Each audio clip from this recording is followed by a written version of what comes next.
We're talking today about grief and loss. Hey, this is Gabe Kolstad and Nancy Castile, and we're following up with Westside's teaching this last weekend on grief and loss. This is the Midweek Motivation episode of the Westside podcast. Thanks for joining us, and I'm so happy to have you back in the studio with us, Nancy. It's great to always be with you. Hi, Gabe. Hi. Yeah, I was thinking this was a good one for me to come to. As you guys would have known from previous episodes, I'm a psychologist, I'm a coach, and I work with people a lot with teenagers, young adults, not so young adults, and families. And so not only can I speak to this from a perspective of a professional, but also as somebody who actually, it's funny because when we think about loss and grief, what we tend to go to immediately is death. Yeah. And while I'm going to talk about that, because some of you may know, you've mentioned before, I mentioned that I'm married to Matt, and but I've only been married to Matt for 2.5 years, and I'm definitely not in my 20s. So my husband, Trevor, had passed away when he was 48 years old from heinous cancer, a horrid cancer, bile duct cancer. And so I can also speak to this from a truly personal place, especially because, after that loss, I met somebody in myself that I didn't ever know existed. Which is very interesting. Yeah. And I think that anybody listening or watching this would understand that.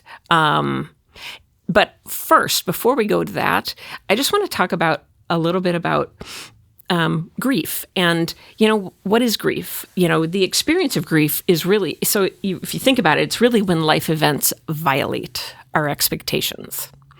And I know that sounds dramatic, and I'm trying to sound dramatic, But when you think about it, it's not just something as massive as loss of a parent or loss of a child or loss of a spouse. But think about it, beyond death, we also will grieve different losses, like the loss of identity. So let's think about the loss of identity.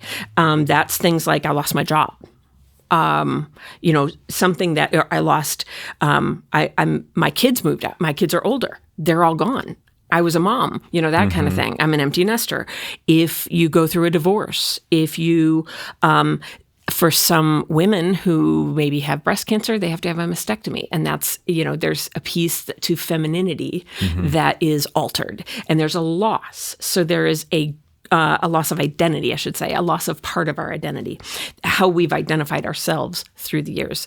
There's also loss of safety. Okay, so think about loss of safety. That's like, technically, it would be like a lost sense of physical, emotional, or mental safety. But, think about like the housing instability that's occurring in our world right now, or children of divorce grieving their loss of an intact family. And how does that affect me? Survivors of trauma, infidelity in a marriage, that's a loss of safety, or kind of that security that we can feel. A third thing is loss of autonomy. And, I have a mom who's 85 years old. And, I know that she would have experienced loss of being able to drive. And that's an autonomous, that really speaks to independence. Yeah, that would be so tough. Yeah. And and your loss of your abilities or financial security but just loss of autonomy. So people who, it could even be like a millennial who loses a job during COVID. And all of a sudden I was living in an apartment. Now I can't, I have to move back home. So that's just like a loss of that autonomy. And then the fourth thing is like loss of dreams or loss of expectations, or like expectations that are unfulfilled.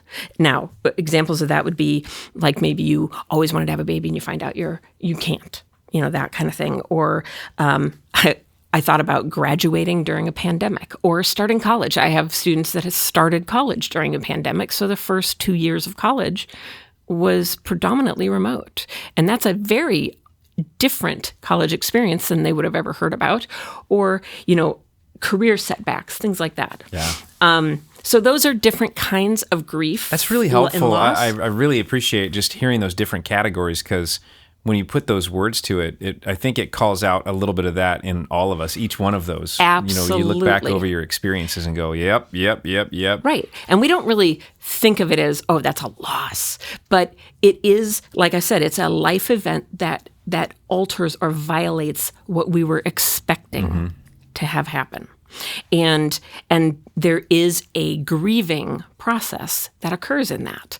So sometimes even like when I'm working with kids, there's a grieving process that kids go through.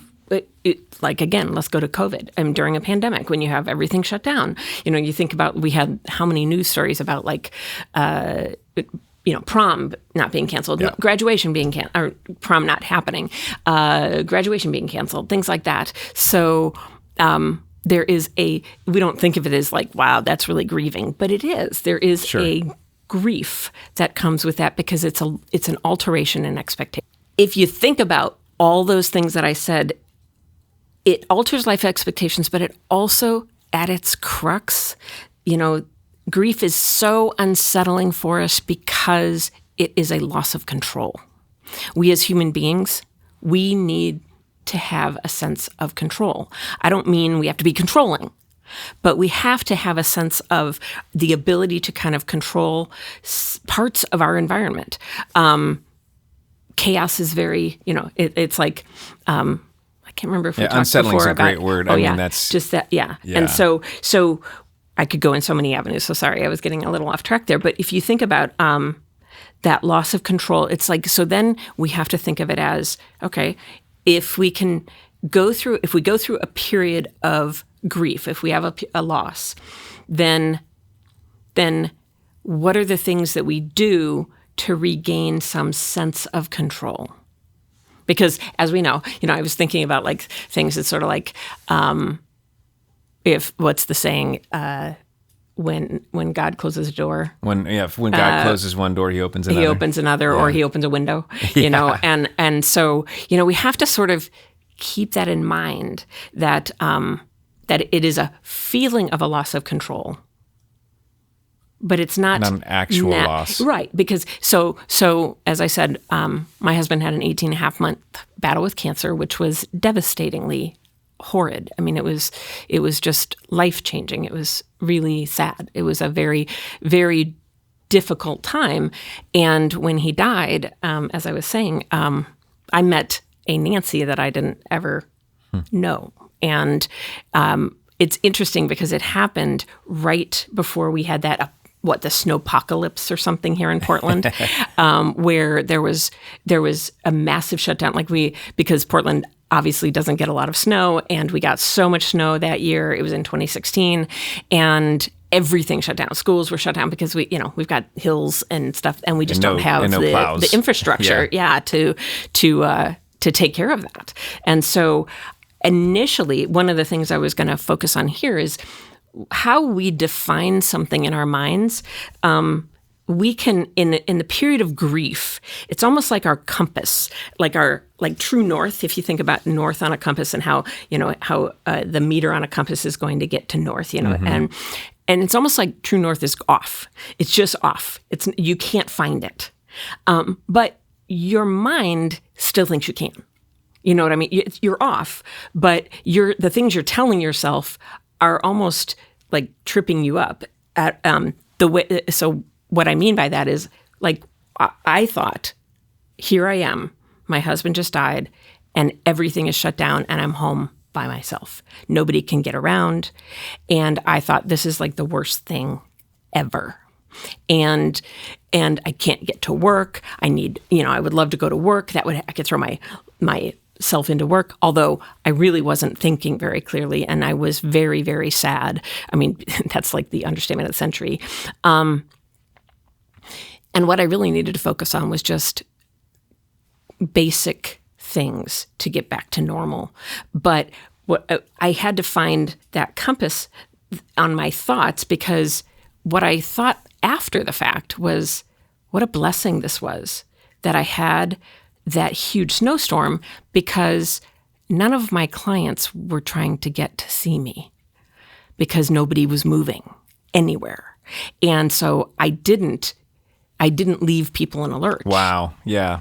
That is a blessing. And so, it's sort of like that opened the window, God opened a window, or, So I was going to say, when you mentioned that, it almost seems like then what we can do is we can shift our control to something else. Maybe we did lose control in one domain or one area of our life, but there is still something we can control. Oh, without a doubt. So I don't know if any of the listeners are familiar with, there's a psychologist back, in 1940s, Abraham Maslow came up with a piece on human motivation, and in that he created Maslow's hierarchy of needs. And you can picture a triangle with five different sections going horizontally.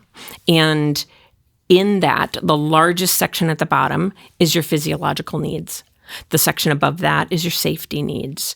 The section above that is love and belonging. The section above that is your esteem, your self-esteem. And the section above that, right at the top of that triangle, in the little tip, is self-actualization.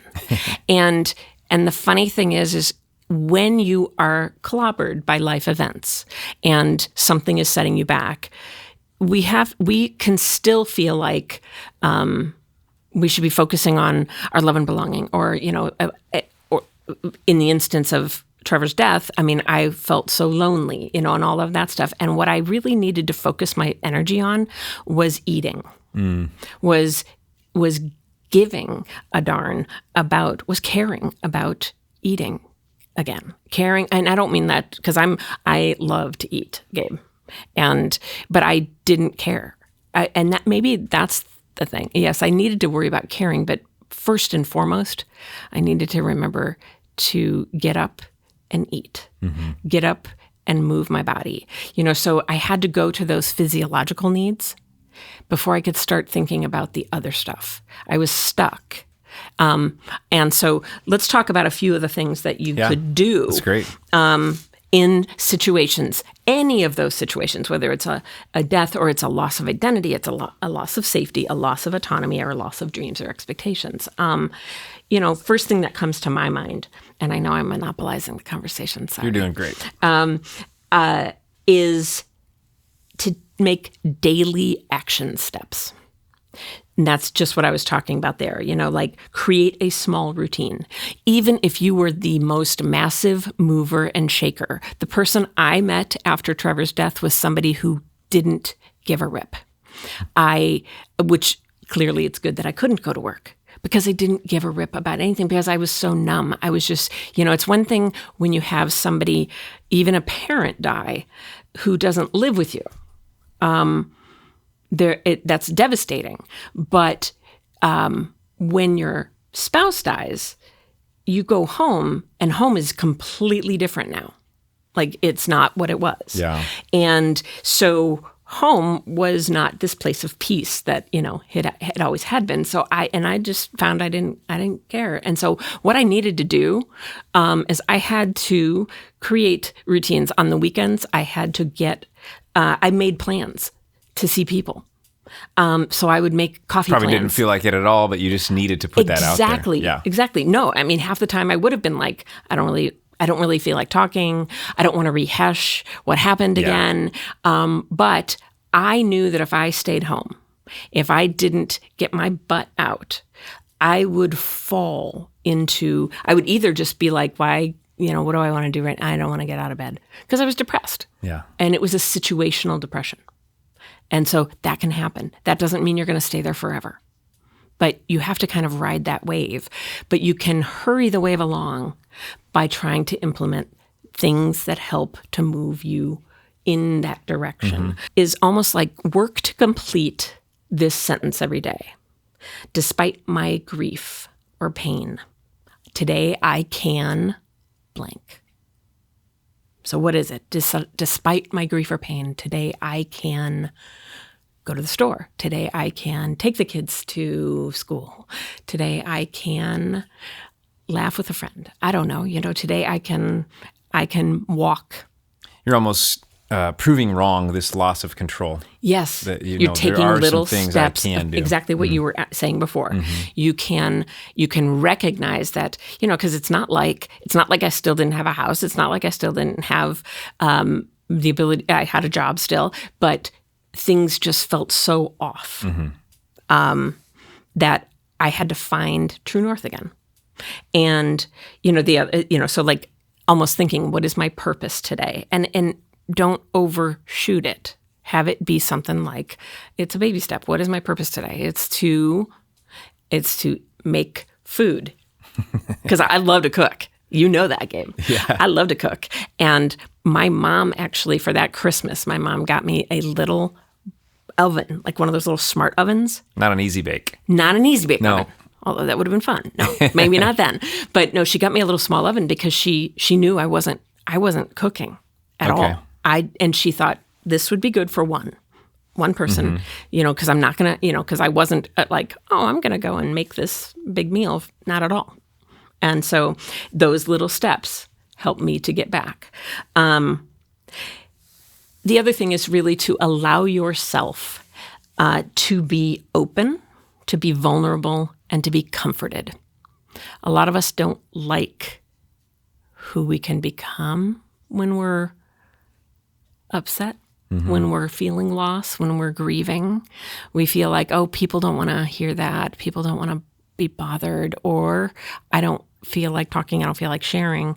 But it is important to allow yourself. People want to do things for you. If people say, hey, I'm going to bring over food. Okay, excellent. People, let people be. Which is in tough your because, world. we all know how that goes if we've been in that situation. And there's a little bit of overwhelm on the receiving side sometimes in that. Yes. But because you can't coordinate it all, it's helpful for both sides.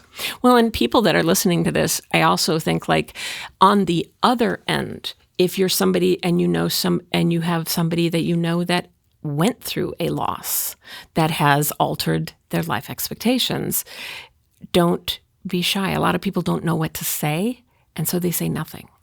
And I think it's really critical to know that in those times, usually the person appreciates anything. Even if you think, God, what I just said was really stupid. Maybe it's not. But you just think it was effort. You think like I have to have the right thing to say. Yeah. But I don't know that there is a right thing. But there is maybe it's just hey, can I come over and we'll just sit together? Or we'll go for a walk. That kind of thing. The next thing I thought about is, one thing that I think can happen a lot is people can sort of think and dwell and cry, maybe be angry, go through all of those, but the stages of grief. But in thinking about that, because you can get angry and really you go back and forth through those stages, but set a time for that. And this is something which most people don't think about, but set a time.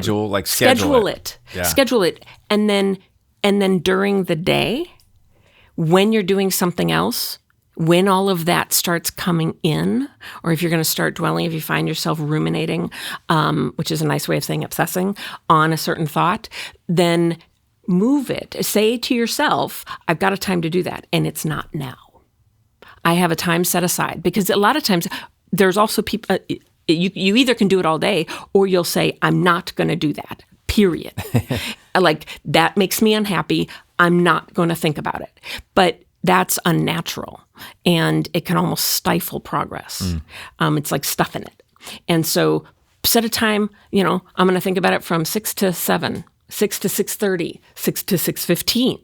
And maybe it's going to get shorter and shorter. But then the key is when you set the time, you got to then the other times a day that it starts coming up, you simply say to yourself, not now. I'll do it then. And if you want to write stuff down, keep a little book, and then you can write down the thought, and you will think about that later. Yeah. I love the quote or the saying, you got to act your way into feeling. Yeah. And it's not to say that we diminish our feelings, but it is to say that we can have some measure of control over our feelings. And sometimes it is putting that one foot forward that gets us moving in the direction we want to go anyways. Absolutely. Yeah. Well, and I think something that's really important for people to remember is that feelings are inherently transient. They come and they go. Think of the river. I think I might have mentioned this before. Think of the way I try to have people visualize it is I think I have you visualize a river in front of you. And then, so people who get anxious, I'm like, okay, so instead of reacting to anxiety coming again for whatever reason, or maybe for no reason, just think of anxiety coming down that river. Oh, wait, here you are again. Hello. Yeah, there you are. Don't swim out to it. Don't invite it on shore. That's pretty good. Recognize it will go. If you just let it pass, it will keep flowing down that river. Grief is the same way. Dealing with loss is absolutely the same way, and the myriad of feelings that come with that. The other thing that I was thinking about is, that we live in a society that is not very good with discomfort. We work hard in America to try to be comfortable. And that's not how we were created. We weren't supposed to be just sitting back and being comfortable, sitting on the couch and couch surfing, or not couch surfing. That's a totally different thing. But channel surfing. There you go. So that isn't how we evolved. But we work hard to remain comfortable. And so be careful in times of grief that you don't look to become comfortable, to push out grief and the various things that come with it by smoking, weed, whatever, drinking excessively. That doesn't mean you can't go and have a glass of wine with your friend or whatever, but that you just be careful that you're not trying to pacify the uncomfortable feelings, because that, we make our best change, and I think I might have said this on a previous episode, we make our best change as human beings when we're uncomfortable. And it would be a shame to not learn from our grief. Or if you pacify it too much, maybe you won't recognize how to create your new future and redefine what life is going to be like. Because it's not like this, there really is, what is it, the other saying? If you want to make God laugh, show him your plans. Yeah. Life is dynamic. It changes. And so we got to learn to ride those waves. It's great. So helpful, Nancy. I really like the idea of looking for, it's true. When you're overwhelmed or overcome with grief, the last thing you want to do is put out any effort, because you're internalizing so much. But finding things that maybe they don't require as much effort as, a total life change, but to just say that I'll make a meal, I'll go walk with a friend, I will, complete 3 tasks on my list, or whatever the things are. I love the idea of just going, here's what I can do. Yeah. So it's a great question. Despite my grief, today I can, whatever that is. Yeah. It's an action. It's not a feeling.